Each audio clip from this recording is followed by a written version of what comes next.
જંબુસર તાલુકામાં સસ્તા અનાજની દુકાનોમાં રેશન કાર્ડ ધારકોની કેવાયસી પ્રક્રિયા બાદ 25,000થી વધુ રેશન કાર્ડ ધારકો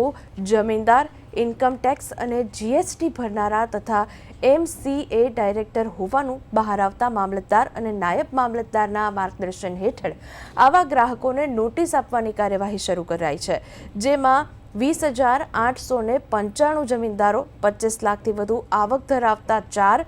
6 લાખથી વધુ આવક ધરાવતા 457 અને 18 MCA ડાયરેક્ટરોનો સમાવેશ થાય છે, જેઓ 7 દિવસમાં ખુલાસો નહીં આપે તો તેમના રેશન કાર્ડ રદ કરવામાં આવશે, જેનાથી NFSA યોજનાનો ગેરકાયદેસર લાભ લેતા લોકોમાં ફફડાટ ફેલાયો છે। નમસ્કાર।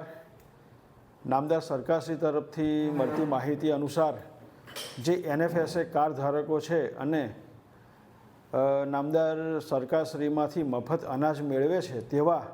તમામ NFSA કાર્ડ ધારકો જે ખોટી રીતે અનાજનો જથ્થો મેળવે છે, જેમ કે 25 લાખથી વધારે આવક છે, 6 લાખથી વધારે આવક છે, 1 હેક્ટર કરતાં વધારે જમીન ધારણ કરે છે, કંપનીના ડાયરેક્ટરો છે, તેવા 25,000 ઉપરાંત રેશન કાર્ડ ધારકોને હાલ નોટિસ આપવાની કાર્યવાહી ચાલી રહેલ છે। આથી NFSA કાર્ડ ધારકોને અપીલ કરવામાં આવે છે કે નોટિસ મળે કે ન મળે,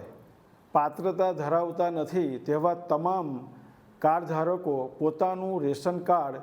નોન NFSA કરાવી લેવા અનુરોધ કરવામાં આવે છે, જેથી